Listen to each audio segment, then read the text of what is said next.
আপনার কাছে প্রথম প্রশ্ন, হজরতে সুলাইমান রহমতুল্লাহ আলাইহি আল্লাহর ওলি জিন্দা জিন্দা বিদায় আমরা বলি যে আল্লাহর ওলির দরবারে আমরা যাই দর্শন নেওয়ার জন্য।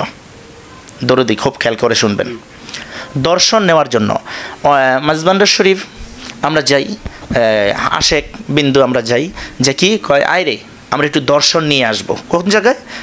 গাউসুল আজম মাজবান্ডার শরীফে আমরা যাব ফটিকছড়িতে দর্শন নেওয়ার জন্য। এমনিভাবে এই বাংলাদেশের মধ্যে বড় বড় দরবার শরীফ আছে, সেই দরবার শরীফে আমরা দর্শন নেওয়ার জন্য যাই। এখন যে দর্শন নেওয়ার জন্য যাই, অনেক মানুষ আছে খালি জয়েরিসা, দর্শন নেওয়ার জন্য যাই, মুগ্ধা বলে আর দর্শন নেওয়া। দর্শনটা কি?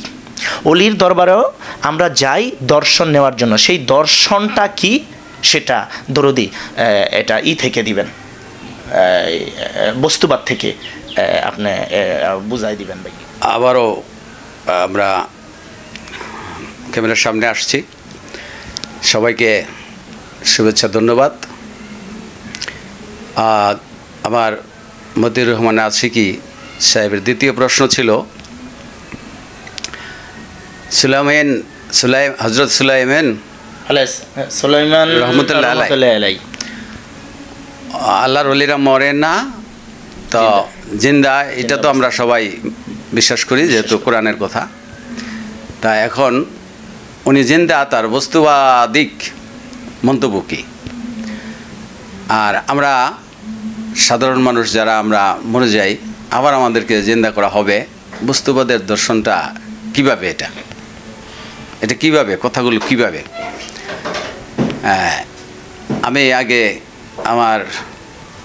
আমাদের আল্লাহর ওয়ালি হজরত সুলাইমান রহমতুল্লাহ আলাইহি, ওনার দরবারে আজকে গিয়েছিলাম এবং গতকালকে রাতের 12টার পর তো আজকেই হয়, যা হোক, গিয়েছিলাম এবং দর্শন নেওয়ার জন্য। এবং আমার মানের মাকসুদ যা আমি বলেছি বা সেটা আমার একান্তই, কিন্তু যেটা প্রকাশ্যে না বললেই নয় সেটা আমি তুলে ধরার চেষ্টা করব। এই যে দেখুন, কিছু মানুষ আমরা আছি, বুঝে হোক না বুঝে হোক, তাদেরকে কটূক্তি করা যাবে না। মানুষের মেধা যতটুকু সে তো ততটুকুই বলবে বা প্রচার করবে। তো এখানে ভাবতে হবে আমার জ্ঞান গরিমার ঘাটতি কমতি আছে কি না। নেংটা কথাটা স্বাভাবিক অর্থে কেমন বোঝায়, কিন্তু ওনার জন্য এটা বাস্তবই ছিল, যদিও আমার চোখে দেখিনি, প্রমাণ হয়ে গেছে এটা ছিল। আপনি এটা যদি এইভাবে দেখেন, এইভাবে নেন, একজন আল্লাহর ওলি, একজন আল্লাহর ওলি, খানা পিনার তো খবরই নাই, গায়ের বস্ত্র আছে কি না তারও খবর নাই, খবর রাখে না, আল্লাহর প্রেমে এত মশগুল যে হয়ে যায়, তার কিসের বস্ত্র, তার কিসের যৌবন, তার কিসের জোয়ানি? আপনি যদি এইভাবে ভাবেন, দেখবেন একটু ফয়সালা পেতেও পারেন। তার পৃথিবীর কিছুর প্রতি তার মোহ নাই, খবর নাই, খেয়াল নাই। আপনি দেখেন একজন মানুষ, আচ্ছা আপনি আমি যে প্রশ্ন করি, আপনি আমি বলেন তো সমাজে ন্যাংটা হয়ে চলতে পারবো? আমি পারবো না তো, পারবো না, আপনিও পারবেন না, কিন্তু সে কেমন করে পারলো? এতই যদি আল্লাহর চোখে সে দৃষ্টিকটুর হইতো, আল্লাহকে তার উপর গজব দিয়ে তাকে ধ্বংস করে দিতে পারতো না? দরদি, আমি গত রাত্রে দেখলাম দুইজন লোক ল্যাংটা ঘাটাউটি করতেছে, সেটা যা হোক। আমি ওনারা আপনি দেখেছেন বা আরও মানুষের দেখেছে, ওনারা আমাদের সুলাইমান রহমতুল্লাহ আলাইহির মতো প্রচারিত যখন হবে, তখন তাদের নামের আগে পরেও এই জবানটাই আসবে, এই কথাই আসবে। যা হোক, আমি ন্যাংটা প্রশ্নে যেটুকু বুঝি বললাম। আমাকে যদি কেউ ভুল বুঝে থাকেন আমাকে শুধরে দেবেন।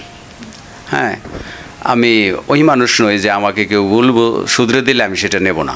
আমি এরকম আমি লোক না। এবার আসেন, আল্লাহর ওলি এদের মরা বলিও না, এরা মরে না, এরা জিন্দা। এই যে কথা, এত দলিল কোরআন হাদিসে আপনারা পেয়েছেন, আছেন, কিন্তু আমাকে বলা হয়েছে বস্তুবাদ থেকে বলার জন্য।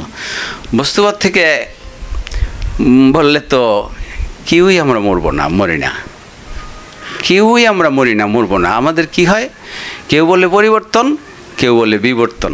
এখন পরিবর্তন বা বিবর্তনটা কি, এটা একটু আলোচনা করলে হয়তো পরিষ্কার হয়ে যাবে। তো এখন উনি বলছে যে উনি যে এই আছেন, বস্তুবাদে জীবিত আছেন, এটার দর্শনটা একটু চাইছেন। এটাকে বলা হয় পর্দা নেওয়া। আমার ভাষায় আমি বলছি, ভুল থাকতে ঘাটতি থাকতে পারে, আমাকে শুধরে দেবেন। পর্দা নেওয়া।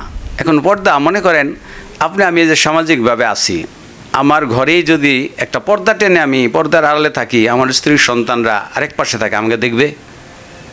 দেখবে না তো। পর্দা নিলে এই পর্দা ভেদ করে ওদিকে দৃষ্টি যাবে না, এটাই সত্য, পর্দা নেয়া। এখন আমি যদি আমার বউ বা আমার ছেলে মেয়েকে আমার ওই পর্দার ভিতরে ডেকে আনি, ওরা যদি আসে তাহলে আমাকে দেখবে না? তো এখন কাউকে যদি এই সুলাইমান রহমতুল্লাহ আলাই তার পর্দার ভিতরে ডেকে নেয়, সেই শুধু দেখতে পারবে, তারই দেখার সৌভাগ্য হবে, আর নয়তো না। তবে কেউ কি দেখেছেন কি দেখেন নাই, এই প্রশ্ন করলে তো বাড়াবাড়ি হয়ে যাবে। প্রশ্নটাও বাড়াবাড়ি, এর উত্তরটাও বাড়াবাড়ি। হ্যাঁ, পর্দা নিয়েছেন, আল্লাহর ওলিরা পর্দা নেয়, পর্দার ভেতরে কাউকে যদি ডেকে নেন, সে সেখানে যেয়ে দেখতে পারেন, দেখেন। তবে হ্যাঁ, যে দেখে নাই সে দেখার জন্য খোঁজে, আর যে দেখে ফেলে সে আর বলে না। তার জীবনটা আপনি নিয়ে নেবেন, গলাটা কর্তন করে দেবে, সে বলবে না। সে বলবে না যে আমি দেখেছি। এখানেও আমাকে থাকতে হবে, আপনাকে আমাকে এই জায়গাটায়ও থাকতে হবে। আর মানুষের কথা বলি, সাধারণ মানুষ আমরা, বিবর্তন বা পরিবর্তন। আমরা আগুন, পানি, বাতাস, মাটি দিয়ে তৈরি। সেখানে নূরের আবির্ভাব ঘটেছে বলেই আমরা মানুষ বা জন্ম পেয়েছি। হ্যাঁ, আমরা যখন যেটাকে আমরা ইন্তেকাল বলি, মৃত্যু বলি, একবার ভেবে দেখুন তো, মৃত্যুর আগে এই যে এখন আমি কথা বলতেছি, হাঁটতেছি, হাত পা নাড়তেছি, হ্যাঁ, আপনাদের সামনে আমাকে দেখতে পাচ্ছেন একে জিন্দা বলে। এখন যদি মালিকুল মউত আইসা আমার জান কবজ করে নিয়ে যায়, তাহলে আমি কি হব? ধরাশায়ী হয়ে যাব। অর্থাৎ মুসলমানের ভাষায় উত্তর দক্ষিণ আমাকে পৈতান করে রাখবে, শুয়ে রাখবে। সবাই বলবে এটা ছোট শিরার সাইজের লাশ, তাই না? তো এখন প্রমাণ হয় না আমার ভিতর থেকে কেউ বেরিয়ে গেছে, আর সে বেরিয়ে যাওয়াতে আমি এখন মৃত। তাই যদি হয় তাহলে কে বেরিয়ে গেল? সে থাকলে আমি জিন্দা ছিলাম, আর সে নাই বলে আমি এখন মৃত। কিন্তু কে সে কে? তাকে ভাবতে গেলে যারা তাকে ভেবেছে এবং ভেবে পেয়েছে, তাদেরই আর পৃথিবীর কোনো খেয়াল থাকে না। তো এখন এই বেরিয়ে যাওয়াটাকে যদি আমরা, কোথায় গেল সে? এই যে বেরিয়ে যাওয়াটা, প্রশ্নটা যদি এরকম হয়, আমরা সাধারণ মানুষরা মারা যাই, এটা আবার জিন্দা হওয়ার কথা কোরআনে আছে, বস্তুবাদে সেটা কিভাবে? সেটা এইভাবে, আপনি দেখবেন আমরা যারা ক্ষেতখামারি অর্থাৎ কৃষিকাজ করি, ধান, এটা জমিতে যে ধানটা হয় সেটা একটা বীজ থেকে, একটা ধান থেকে, সেটা যখন ওর পরিবেশ এমন করা হয়, তখন সে একটু, আমরা ওটারে পুই বা কী বলি, কুরুল বলি, বেরোয়, তার করি তারপর আবার এটা বাড়িতে জাত দিয়া, আলো বাতাস পাওয়া যায় না, জাত দিয়া রাখি, টিট দিয়া, ছালা টালা দিয়া ডেকে রাখি, তারপর সেখানে কোরল হয়। ওইটা আবার পরিবেশের জায়গায়, পরিবেশগত মাটিতে, নরম মাটিতে পানি সরাই দিয়া লেপন পোছন করে ওটা বাইন দেই, তাহলে সেখানে গাছ হয়। সেটা আমরা বলি জ্বালা। সেইখান থেকে আবার উঠায় নিয়ে বিবর্তন, উঠায় নিয়ে আবার যেটা আমরা ফসলি ক্ষেত, ওইখানে আবার পরিবেশ করি, হাল চাষ করি, সার পানি দিয়ে নরম করে ওখানে আবার পুঁতা রাখলে এই গাছটা আবার বড় হইয়া সরা সারে। একটা ধান থেকে দেখেন কতগুলি সরা হইল, কতগুলি ধান হইল। তো কীভাবে হইল? বীজ রক্ষণ করার কারণে। ওই যে একটা ধান, বীজ। তো আমরা তো মাটির সাথে মাটি মিশে গেল, বাতাসের সাথে বাতাস মিশে গেল, পানির সাথে পানি মিশে গেল, আগুনের সাথে আগুন মিশে গেল। আমার বীজটা তো মিশে যায়নি, বীজটা তো ওই ধানের মতো রয়ে গেছে। ওই বীজটা কোথায় আছে, কেমন করে আছে?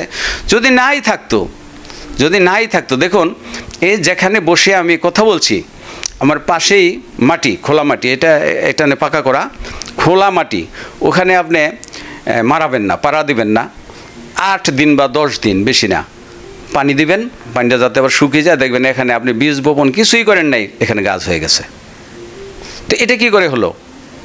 বস্তুবাদ দর্শন এটাই, পরিবেশ পেলেই সেখানে একটা না একটা কিছু পয়দা হবে। তো আমাদের বীজ, এই যে আমরা মানুষ, বীজ বলতে যা বোঝায় সেটা আমার বীজ কখনো শেষ হয় না, শেষ হয় না, পরিবর্তন হয়, বিবর্তন হয়। সেই বীজ থেকে আমরা আবার জন্ম নেব। এখানে আপনি সহজ করে যদি বলেন, বুঝতে চান, বুঝতেই হবে, বুঝতে হবে আল্লাহর কুদরত। বস্তুবাদ আল্লাহর কুদরতের বাইরে না, বস্তুবাদ আল্লাহর রহমতের বাইরে না, বস্তুবাদ আল্লাহর নিয়ামতের বাইরে না। তো এই বস্তুবাদ হলো আপনি সরাসরি দেখবেন, ধরবেন, ছুঁইবেন, আয়ত্তে নেবেন, ভোগ করবেন। কি জানি বলতে চাইছেন? বস্তুবাদের ব্যাখ্যাটা আপনি দিতেছেন, এই তো? জি জি। বিশ্বাসবাদের ব্যাখ্যাটাও দিয়ে দিয়েন, এটাও আমাকে আরেকজন বলছে। ধন্যবাদ, ধন্যবাদ। বস্তুবাদ এটাকে ইংরেজিতে প্র্যাকটিক্যাল বলে, আর বাংলায় বাস্তবতা বলে। একেবারে আপনি এই যে আপনার হাতটা, নিশ্চয়ই আমাকে দেখছেন, এই যে হাতটা আমি ধরলাম, এই যে হ্যাঁ এটাই তো হাত, হ্যাঁ এটা হাত, এটা বস্তুবাদ। আর বিশ্বাসবাদ হলে আপনি কখনো দেখেন নাই, দেখবেনও না। যেমন দেখেনই নাই, দেখবেনও না, শুধু নামের উপর, মুখের উপর, ভাষার উপর। হ্যাঁ, ওইটাকে মানা। যেমন আল্লাহ কখনো দেখেনও নাই, দেখবেনও না, কিন্তু মানতে হবে। আপনি ভেস্ত দুজক দেখেন নাই, দেখবেনও না, মানতে হবে।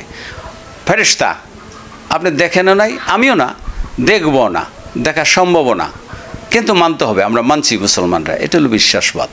হ্যাঁ, আমি ওই বিশ্বাসবাদ থেকে বস্তুবাদের যে দাওয়াতটা দিলাম, সেখানে দেখা যায়, ধরা যায়, ছোঁয়া যায়।